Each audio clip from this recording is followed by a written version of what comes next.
প্রিয় বাবা, কতদিন হয়ে গেল তোমার স্পর্শ পাই না, কতদিন দেখি না তোমায়, কত রাত দেখি না তোমায়, সে খোঁজ কি তুমি রাখো? প্রতিটা সেকেন্ড, প্রতিটা মিনিট, প্রতিটা দিন, প্রতিটা মুহূর্ত তোমাকে খুব মিস করি বাবা। আজ 1 মাস হলো তুমি আমার কোনো প্রশ্নের উত্তর দাও না, তাই আকাশের ঠিকানায় চিঠি লিখছি। জানো বাবা, কোনোদিন দুঃস্বপ্নেও ভাবিনি তোমাকে কোনোদিন আকাশের ঠিকানায় চিঠি লিখবো, কিন্তু আজ নিরুপায় হয়ে লিখতে হচ্ছে। জানি বাবা, তুমি খুব ভালো আছো।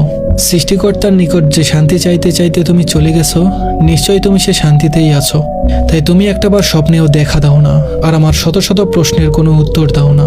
কিন্তু বাবা, আমি যে ভালো নেই, তোমাকে ছাড়া খুব কষ্টে আছি বাবা।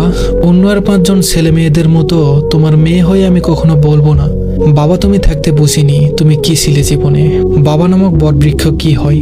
তুমি থাকতেই আমি বুঝেছিলাম বাবা নামক বটবৃক্ষের ছায়া কেমন হয়, বাবা শব্দের গভীরতা কতটুকু। পৃথিবীতে সবচেয়ে অমূল্য সম্পদের নাম বাবা, তাই আমি আমার কর্তব্য পালনের চেষ্টা করছি মাত্র। কতটুকু পেরেছি তা তুমি ভালো জানো, সেটা আমার জানার দরকার নেই। আমি শুধু জানি আমি ব্যর্থ সন্তান, কারণ আমি তোমাকে ধরে রাখতে পারিনি। সৃষ্টিকর্তার কাছে সবসময় একটাই জিনিস চাইতাম, আমার মৃত্যুর আগে যেন তোমাদের কারো কিছু না হয়। কিন্তু সৃষ্টিকর্তা আমার কথা শুনলেন না, তিনি আমার আগেই তোমাকে নিয়ে গেলেন। বড্ড অসময়ে তোমাকে হারিয়ে ফেললাম। জানো বাবা, বুকের ভেতরটা রোজই ভেঙে চুরে একাকার হয়। তুমি ছাড়া এই দেহটা যেন পাখি ছাড়া খাঁচা হয়ে গেছে।